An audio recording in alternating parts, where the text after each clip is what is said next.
On the 22nd to the 23rd of October, the Singularity Summit South Africa will be taking place at the Sandton Convention Centre.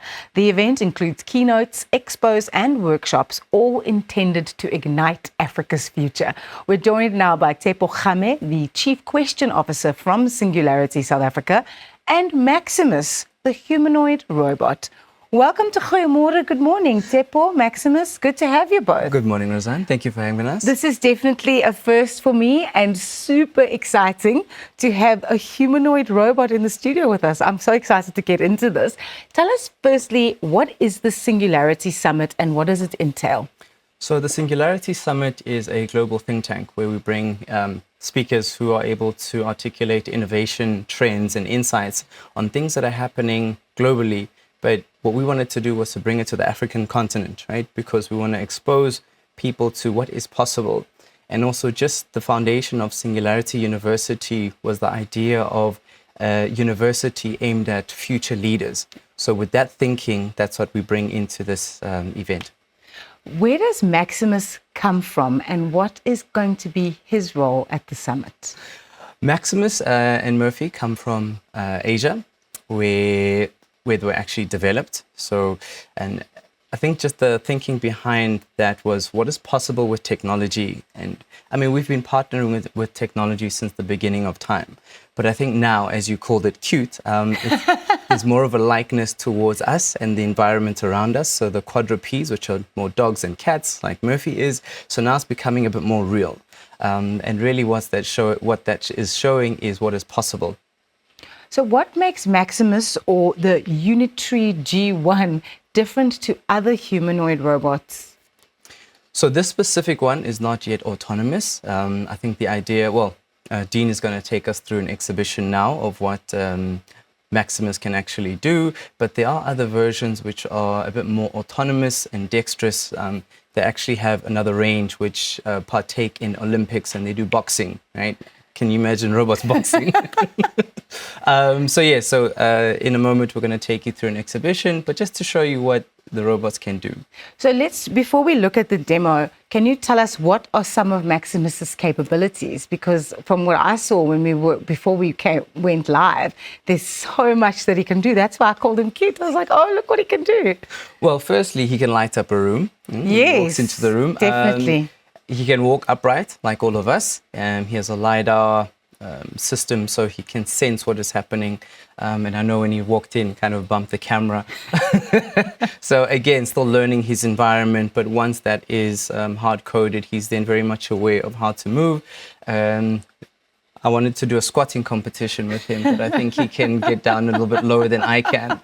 And also, getting up off of a chair and also from a lying down position, able to get himself up. Yeah. You know what? It's really incredible to me to look at how far we've come in terms of technological developments. And then the Singularity Summit itself, the fact that it's being held in Africa is something that is so positive because a lot of people, whether it's the wrong assumption or not, don't necessarily equate technological advancements with the continent that we live on. Exactly, and you have a very good point there. And I think that which is why, this year is the 10th year that we have the Singularity idea in this country, but this is our 7th summit.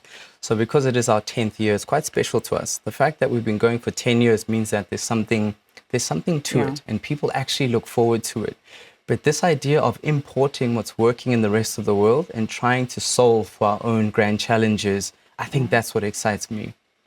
So I've been quite rude. I've been talking about Maximus the whole time. I haven't really been talking to Maximus. Hi, Maximus. Welcome to Goeiemôre. Good morning.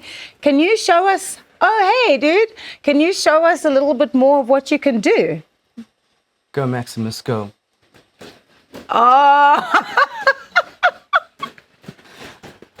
Is it still exciting for you to see the capability of a robot like this? It is. In the beginning, when it was walking around the office, I think am I a millennial? No, Gen something? There we go. I'm here. Hi, we can see you. Hey. No, that is a very good squat. That is a very good squat. Right? That is clinical. No, but the capabilities are absolutely astounding. Maximus, you also brought along a friend today. You didn't come on your own. Where's Murphy? Where's your friend? Come, boy. Oh, no. Are we doing the dancing today? It's Are we a doing dog. The dancing? Yeah. It's a dog. It's Maximus's dog called Murphy. Oh, He's excited wow. to be here.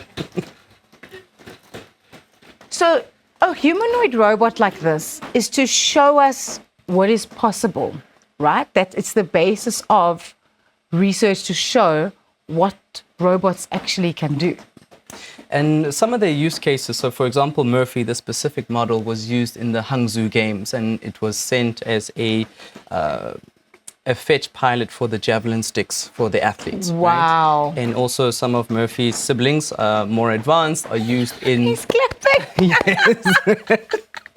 Excuse me. Are used in warehouses to actually go and fetch cargo or to just surveillance. That's really what it's about. So it's mobile, it can move across any terrain, and because of the modularity, you can kind of take the paws off, put wheels on, and then you get a different application. But those are the more advanced versions of this. So there actually are real life applications for these humanoid robots, and the more that we see how they can be integrated, the more you actually see how useful they can be. Absolutely, yes. I mean, the same way that, we partner with technology, our phones, we rely on them. I enjoy cooking. I'm a chef. That's my what I did in my past life. But I can imagine being in the kitchen and having a robot fetching me what it is that I need. Yeah. And also, downloading from the internet the best recipe for what we're about to create. Yes. Right? So a co-pilot, if you will. And in fact, the real world applications can really assist people that need it. So for instance, people with disabilities. Absolutely. Yes, that's a very big play where these come in, especially with the prosthetics and what is possible. I mean, I think there's been quite a lot of advancements now in prosthetic limbs, but that Yes. are actuated and actually give people a sense of independence Yeah. and integrity. And the fact that technology can provide them with that is something that is just so great. We've really come a long way. I mean, where people were left on the sidelines, now Yes. they can actually get in there and play. Yeah. I want to also ask, I want to go back to the summit a bit. So we will see things like Maximus and Murphy, but what else can we expect? There are going to be workshops and various expos and all of that kind of thing. So there are going to be a host of expos there, I think about 20, and we're going to have over 40 speakers there over the 2 days. Yeah. But, people shouldn't worry that they might not be able to listen to their favorite speaker, because what the ticket gives you access to is what we call a relive experience. So everything is recorded, and then it will exist in our metaverse platform.